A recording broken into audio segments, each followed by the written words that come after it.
kita kepingin Bapak menyampaikan sesuatu kepada semua yang ada di sini ini tentang ada dua hal yang menurut saya perlu saya apresiasi tentang Pak Ahok ini. Pertama adalah masalah keberanian, yang kedua melawan dengan benar. Artinya melawan dengan benar itu begini, bagaimana kiatnya Pak Ahok itu bisa melawan tanpa ada kebencian yang babi buta. Jadi walaupun diserang di Jakarta seperti begitu, Pak Ahok ini melawannya tidak membabi buta loh, tidak dengan kebencian, tetap dengan prosedur yang benar, dipanggil polisi ya datang. Nah maksud saya ini cara berpikirnya bagaimana Pak, supaya artinya semua yang kita di sini itu ya, ketika menerima kebijakan pemerintah atau menerima sesuatu peristiwa ya dari perlakuan sosial yang kemudian merasa tidak adil, harus melawannya itu bagaimana. Nah saya pikir ini perlu dipahami semua orang dan saya pikir Pak Ahok adalah orang yang tepat untuk bisa menjelaskannya. Itu aja dari saya. Terima kasih. Mana tidak dengan kebencian, ini mohon maaf, ini bicara keyakinan. Saya termasuk orang Kristen yang yakin setelah masuk kuliah. Tidak melakukan perlawanan sebetulnya. Jadi sejarah kekristenan setelah Yesus disalib, Stefanus dirajam dengan batu, 300-an tahun itu penganiayaan besar-besaran kepada namanya pengikut Yesus. Penganiayaan demi penganiayaan, sampai waktu mau jatuh ke penganiayaan yang masif, Kaisar Roma itu Konstantin jadi Kristen. Itu pun tanda tanya Kristennya. Disitulah baru agama Kristen jadi agama berkuasa. Tapi sepanjang 300-an tahun itu dianiaya. Maka Yesus pesannya apa sebelum dia meninggal dan naik ke surga ya, bangkit naik ke surga. Orang Kristen percaya dia bangkit. Kalau ada dengar penganiayaan, kamu mesti lari, pergi. Berdoalah supaya nggak penganiayaan itu ada di musim dingin. Dan yang kasihan ibu-ibu yang hamil. Artinya saya ada penganut yang percaya. Kamu mau kejam pada saya pun, Allah yang kami kenal dalam Yesus Kristus itu adalah hakim seluruh bumi. Kamu mau berbuat apapun, kalau tanpa seizin Tuhan, nggak mungkin berlaku pada saya. Makanya waktu saya pilkada orang curang kepada saya, mereka bilang sama saya, gimana bos? Kalah. Saya bilang dicurangi pun atas seizin Allah. Tanpa izin Allahku dan Allahmu juga, saya bilang, tidak mungkin kamu berhasil mencurangi saya. Saya diizinkan oleh Allah, maka bisa masuk ke dalam Makobrimob. Tanpa seizin Allah, nggak bisa. Kalau saya tahu itu seizin Allah, kenapa saya mesti marah? Allah punya maksud baik kepada saya. Soal orang yang merancang kejahatan, biarlah Allah yang akan bertindak terhadap dia. Mudah-mudahan dia juga menjadi orang yang bertobat mengenal Allah. Sama kayak ditanya wartawan kasus sekarang soal salib gimana? Buat orang Kristen tidak akan marah sebetulnya. Ketika orang mengatakan salib ada jin atau apapun. Toh dia sedang berhadapan dengan Allah. Dan bagi iman saya, Allah saya itu Allah yang hidup. Allah yang sudah bangkit dari mati. Dia bisa berbuat apa saja. Dunia diciptakan dari dia. Jadi saya tidak. Nah, ini soal keyakinan saya. Jadi kalau ada orang nyakitin saya, ya bisa kita emosi ya. Tapi saya begitu pulang, saya hanya berdoa saja, ngadu sama Tuhan. Dia begitu sama saya. Kalau Tuhan mau menghukum dia, makanya saya dalam menjawab di pengadilan. Kalau kalian menjolimi saya, maka Allah akan mempermalukan kalian satu persatu. Dan itu ternyata Allah lakukan. Dan saya punya pengalaman orang yang ngerjain saya, dari saya berpolitik, dari yang stroke sampai mati banyak. Saya bisa hitung orang-orang itu. Makanya bagi saya pembalasan itu adalah haknya Allah, bukan saya. Saya tinggal ngadu saja. Jadi kalau ada orang mengatakan saya gini, lu mana bisa jadi presiden, Hok? Ya udah aku cuma ngomong saja. Kata dia nggak bisa jadi presiden, ya sudah. Kayak dulu sepupu saya bilang begini, itu Koko Ahok itu gila kali ya, mau jadi gubernur DKI. Ya saya cuma ngomong saja. Apakah lalu saya pikir Tuhan bilang saya bisa jadi presiden? Oh enggak. Enggak ada tuh di kitab manapun. Itu kadang-kadang itu dukun palsu itu ngomong gitu. Itu nabi-nabian palsu. Karena di Kristen juga banyak nabi-nabian palsu. Suka mengklaim Tuhan ngomong. Kamu jadi ini, Tuhan ngomong. Dukun apa kamu gitu loh. Emang Tuhan gak bisa ngomong sama saya? Saya suka komplain.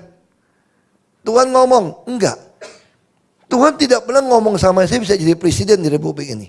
Tidak. Itu jelas. Gak pernah ngomong. Baca Alkitab gak ada ngomong. Saya pengen jadi presiden. Oh iya dong. Kalau jadi politik kenapa gak mau jadi presiden?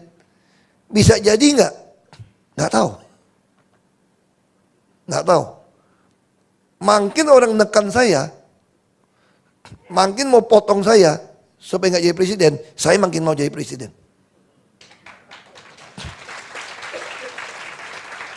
Orang marah kan sama saya kan. Mana bisa jadi presiden? Lu udah selesai. Ya sudah. Itu kata kamu. Gue jalan terus aja pokoknya. Kan saya masih ada nafas. Saya berhak dong punya keinginan. Masa saya gak boleh punya keinginan jadi presiden? Lalu orang marah. Ya marah kamu urusan kamu lah. Gue gak mau pusing. Nah, tapi jangan dibalik soalnya saya percaya saya jadi presiden. Oh enggak. Yang penting saya pengen model Abraham ini tidak mundur. Saya aja mau jadi presiden. Kalau saya nggak jadi ya lu jadi dong. Kalau kamu nggak jadi anak kamu dong. Baru namanya Indonesia. Kalau enggak ngapain kita di sini? Kalau satu hari kita nggak bisa jadi presiden, kita mulai hitung-hitungan aja nih. Ngapain? Kita nggak punya hak yang sama. Nah sayangnya di antara kita, terutama orang turunan, nggak yakin dong nggak. Jadi yang paling sering marahin saya itu justru orang turunan Tionghoa dan Kristen. Dianggap membahayakan orang Tionghoa. Ini teknik pengamanan dari aparat kita juga nggak betul. Saya kenapa disingkirkan? Kalau Ahok menang juga repot kita. Demo terus. Lu tangkap yang demo dong. Masa gue yang disingkirin? Saya salahnya apa? Kalau kita mau berpikir secara hukum kan? Tapi kita enggak, singkirin dia. Jangan ada dia. Ada dia pusing kita. Ini cara berpikir yang salah. Tapi siapa yang mengubah ini semua? Ya kita, generasi berikutnya. Harus ada orang berani masuk jadi aparat yang lebih tegas. Bela kebenaran, keadilan, dan peri kemanusiaan. Bukan main enak aja singkirin orang. Kan lucu kan, yang demo dia kok. Yang marah dia kok gue yang disingkirin, gue bingung. Dipaksain dia tersangka. Takut, demo terus repot. Pengusaha Tionghoa juga marah sama saya. Kenapa marah? Lu kira demo-demo kita gak keluar duit? Untuk pengamanan? Wah gara-gara lu ngabisin duit kita banyak, lu yang kurang ajar lu. Jadi intinya apa? Lebih baik lu gak usah jadi pejabat lagi deh, kok deh. Lu gak usah jadi lagi lah. Lu mau hidup tiap bulan berapa, kita patungan deh. Bila perlu lu keluar negeri deh.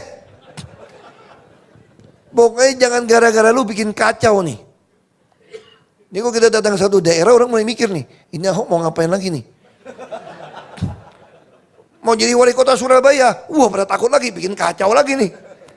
Ini aja udah mulai mau demo, kayak curiga demo lagi nih. Ada front-front apa lagi nih mau demo nih. Ya dok, Ahok kesini jangan di demo loh. Untung yang punya gedung gak takut. Kalau dibakar, bakar deh. Aku mesti lihat juga exit kaburnya kalau dibakar lewat mana pak. Nginepnya mesti lewat mana. Dia mau bangun lagi 55 lantai, bakar-bakarnya dia bilang enak aja. Gak bercanda. Ini bercanda. Dia udah bosan sama gedungnya, udah kelamaan katanya, udah bosan. Dia udah bangun lagi. Nah jadi saya katakan ini soal keyakinan kami tidak pernah balas. Baik lagi soal itu. Saya tidak pernah mau balas. Kalau dulu mungkin kita emosi ya. Nah saya belajar menghadapi kasus demi kasus. Saya ditanya dari Romo. Ini mohon maaf bukan mau ngabar Kristen ya. Saya ditanya dari Romo. Saya bukan Katolik, saya Protestan. Makanya tukang protes melulu kan, Protestan. Saya Protestan. Itu uskup agung jenguk saya, dia tanya satu pertanyaan menarik. Pak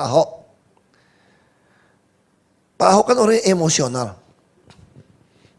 Meledak-meledak. Kenapa waktu hakim ketok palu yang tidak adil, memutuskan sesuatu berbeda dengan tuntutan jaksa loh sebetulnya. Walaupun hakim berhak, betul Pak ya? Jadi hakim memutuskan sesuatu berbeda sama pasal tuntutan jaksa. Supaya apa? Supaya bisa langsung kurung saya. Kalau pakai tuntutan jaksa kan maksimal 4 tahun. Nggak bisa langsung tangkap saya, harus tunggu inkra. Tapi kepentingan politik, Ahok lebih baik dikurung. Kalau tidak dikurung, bunganya datang gitu banyak, 1.000 lebih orang datang ke balai kota sampai Oktober, apa nggak kacau balau ibu kota? Satu-satu cara, masukin dia. Taruh di Cipinang, bahaya juga. Kau terbunuh gimana? Jadi saya dikarantina lah di Makobrimob. Nggak boleh lihat aspal. Nggak pernah tahu jalan di depan kayak apa. Itu terjadi sama saya. Terus si uskup tanya begini. Itu kan banyak wartawan sudah siap live. Kalau yang saya kenal Ahok itu, begitu keluar pasti ngoceh gitu kan, wartawan lagi. Semua stasiun TV nasional kan sedang live. Kok Pak Ahok juga nggak ngomong? Terus mukanya katanya, waktu dalam sidang itu, kok bisa begitu alami sampai nunduk lagi, hormatin tuh hakim. Harusnya saya udah khawatir Pak waktu nonton TV itu Pak. Saya pikir Pak Ahok akan loncat buka sepatu atau loncat timpuk itu hakim. Ini enggak. Ya, Pak Ahok nunduk, kasih hormat dengan muka tidak marah, tidak dibuat-buat. Sampai turun dari mobil di Cipinang, kita lihat muka Pak Ahok kayak biasa aja. Nah saya jujur waktu di mobil tuh kayak ikut tur, lucu loh. Wah seneng saya di mobil. Begitu masuk ke Cipinang, plang, saya dengar pintu besinya. Lagi plang, nggak bisa keluar lagi nih gue nih. Dua kali plang, plang, masuk. Tapi di dalam tuh saya bisa tenang banget. Nah, itu uskup tanya sama saya. Saya bilang saya nggak bisa jelasin waktu itu. Ada damai sejahtera di saya yang saya nggak bisa jelasin sama orang. Saya nggak bisa jelasin. Saya betul-betul damai. Ini Pak Janda saksi nih. Saya betul-betul tenang aja dari putusin vonis gitu. Bukan berlebihan. Saya ada damai nggak bisa saya jelasin. Akhirnya saya temukan itu ada ayatnya ternyata. Di Filipi 4 ayat 7. Dan kamu akan mengalami damai sejahtera Allah yang melampaui segala akal pikiran manusia. Damai sejahtera Allah ini akan memelihara hati dan pikiranmu dalam Kristus Yesus. Artinya apa? Anugerah. Jadi Allah saya mengizinkan ini terjadi pada saya. Dia juga memberikan anugerah damai sejahtera pada saya saat itu. Ini anugerah. Makanya saya bisa langsung melihat ke sejarah 500 tahun yang lalu ketika kaum reformator dibakar hidup-hidup oleh putusan gereja juga, mereka bisa sambil dibakar sambil nyanyi himne dukung satu dengan yang lain. Itu yang membuat John Calvin seorang pengacara jadi bertobat menjadi teolog Kristen Calvinis. Karena dia melihat orang dibakar ini punya damai sejahtera.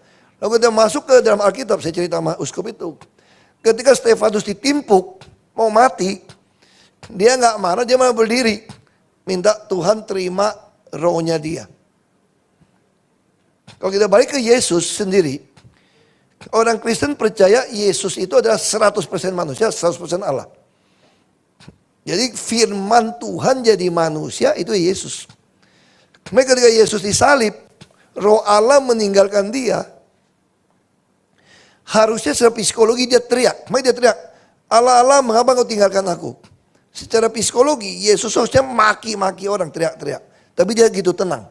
Saya yakin ini adalah anugerah damai sejahtera Allah pada dia. Itu yang saya alamin. Jadi saya percaya kalau Allah mengizinkan seorang jadi martir, ditembak pun, dihukum pancung pun, dia pasti punya damai sejahtera itu. Asal itu dari Allah.